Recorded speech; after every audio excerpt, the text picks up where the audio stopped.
ATP is short for adenosine triphosphate. It's the energy currency of the cell. So we're bioelectrical beings. That's the currency of our body. That's how it works. That's how we run our biological systems, is by generating this electrical energy that's transferred. And when we connect to the earth through a conductive surface in some way, there's a transfer of electrons that slowly go into our body.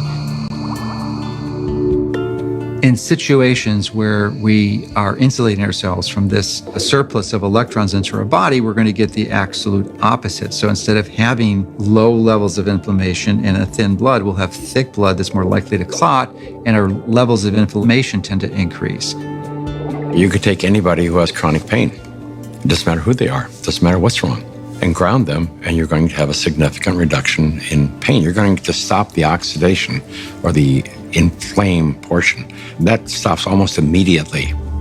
Then the body can heal and return to normal.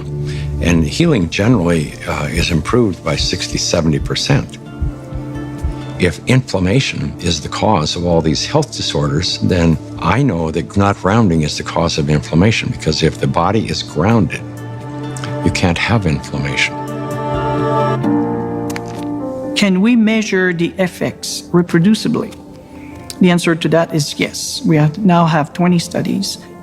There's 21 published studies in the medical literature on earthing and grounding. And this is peer-reviewed stuff. In simple terms, what earthing does is literally, it quenches the fires of inflammation.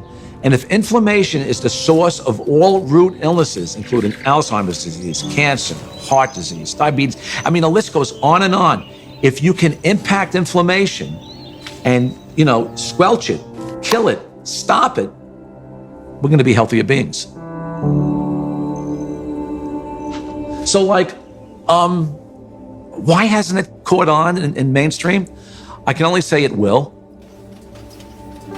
There's a well-established, traditional, conventional system that relies on expensive intervention. So they'd like to perpetuate that, and they're not too interested in having some competition coming in for a lot less expensive to sort of sabotage their profit levels. Because their goal isn't to help humanity. Their goal is really, as corporations, is increase their profit.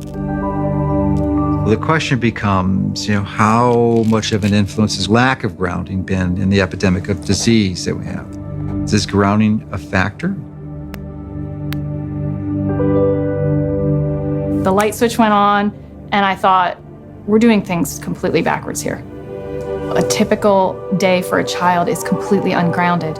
Most children wake up sleeping on a bed that was not grounded in a house or a building or on a floor that was insulated from the earth. And then they go immediately into a classroom that's insulated. And even on recess, in the recess period, they go outside and are literally fenced in and are paved with asphalt. And then they have after-school activities, which are either indoors or if they're outdoors, they are literally required to wear protective gear. Even if they're exercising for 2 hours after school, 100% disconnected from the earth. And then they go home and they go inside and they eat dinner and they do homework all hours of the night, and then they pass out in an ungrounded bed.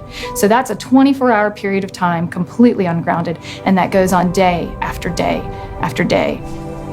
There's a resistance to integrating novel thoughts. And many times new ideas aren't implemented until the people who hold the counter opinion die.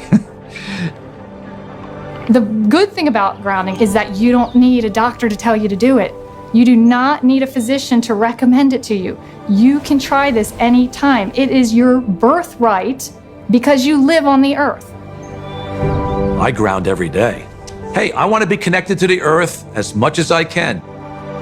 I would say about 95% of the day I am grounded because I believe it's just a no-brainer. Go outdoors, take your shoes off, stand barefoot on the earth, or sit on the earth, put your feet and your hands on the earth, and you will instantly notice the pain and inflammation begin to drain from your body. I got my life back is probably the most common refrain that I hear. Thank you, I got my life back.